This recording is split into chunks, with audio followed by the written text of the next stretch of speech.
Quranic education is this incredible world that stretches back centuries, connecting these really ancient traditions with the super innovative classrooms of today. In this explainer, we're going to journey through that world together, starting with the student's personal path and going all the way to the future of learning itself. And to really get a handle on just how important this is, let's go way back to the 14th century scholar Ibn Khaldun. For him, this wasn't just another school subject. No way. He saw it as the absolute bedrock of all Islamic learning, the foundation that everything else is built on. Pretty powerful stuff, right? All right, so here's how we're going to break it all down. First, we'll step into the student's world. Then, we'll look at the teacher's craft. After that, we'll zoom out to see the bigger institutional blueprint. Then we'll see how it's all adapting to today's world. And finally, take a little peek into the future. It's a journey from the inside out. So let's start right where all education really begins, with the student. Their personal journey, their struggles, and of course, their triumphs. That's the beating heart of this entire world of learning. This is a really big question, because for so many, we're not just talking about reading. We're talking about deep, comprehensive memorization, a process called tahith. So what does that journey actually feel like for a student? What are the biggest walls they hit? And what kind of support do they need to actually succeed? Let's be real, this path can be grueling. I mean, can you imagine the sheer exhaustion from hours of memorization day after day? It's a total marathon that demands huge motivation, especially when you're also trying to juggle math, science, and everything else. And on top of that, every student's brain is wired differently, which is why a good, supportive environment at home becomes absolutely critical.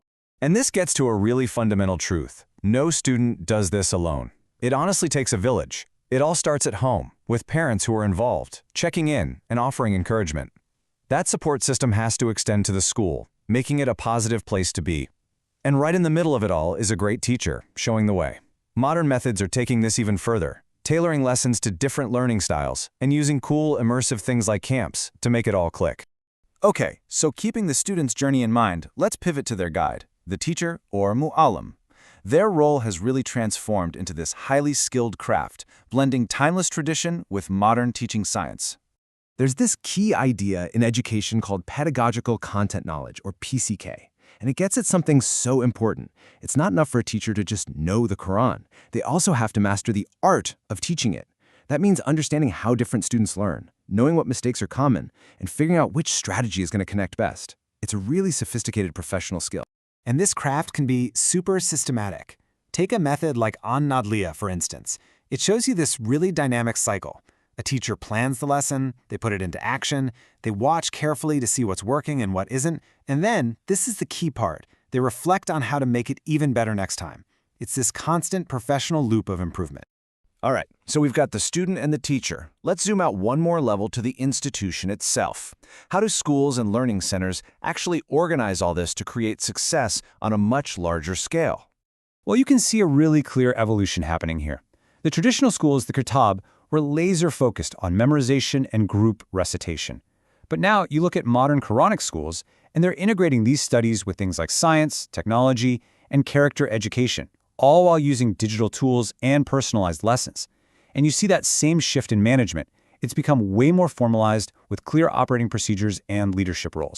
And that structured approach, it's not just a minor detail, it's a huge deal.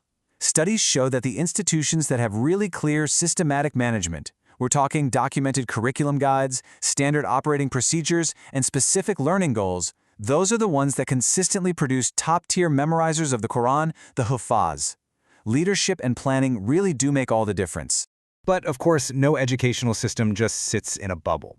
So how is this entire world responding to the massive pressures of our time? From global pandemics to game-changing tech, adaptation is everything. I mean, the recent pandemic was a massive stress test for everyone. That shift from a teacher watching you in person to learning over something like Google Meets completely changed the game.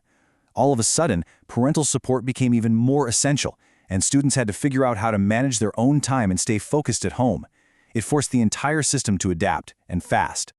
But adaptation isn't just about reacting to a crisis. It's also about being more inclusive. And there's this incredible movement growing to make sure Quranic education is accessible to absolutely everyone. This means amazing work is being done, like developing super accurate Braille versions of the Quran, training teachers in sign language, and even using specific colors in learning materials to help kids with autism. The goal is to leave no one behind. And if we look at the really cutting-edge stuff, we see artificial intelligence entering the picture. AI tools have the potential to create these incredibly personalized learning paths for students, adapting on the fly to their needs. But this also opens up some really big conversations we need to have around ethics, privacy, and making sure these powerful tools are used in a culturally sensitive and respectful way. So, after this whole journey, from the individual student's desk all the way to the frontiers of AI, what does it all mean? Where is Quranic education heading? At the end of the day, it seems like the future really comes down to finding a balance. On one side, you have the timeless, sacred goal of preserving the text through memorization. But on the other, you have the very modern challenge of pairing that tradition with deep understanding and the critical thinking skills people need to thrive in the 21st century.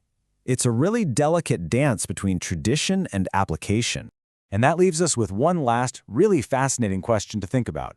As these ancient traditions keep meeting new technologies and more inclusive ideas, what is the next chapter of Quranic education going to look like? The story is definitely still being written. Thanks so much for joining us for this explainer.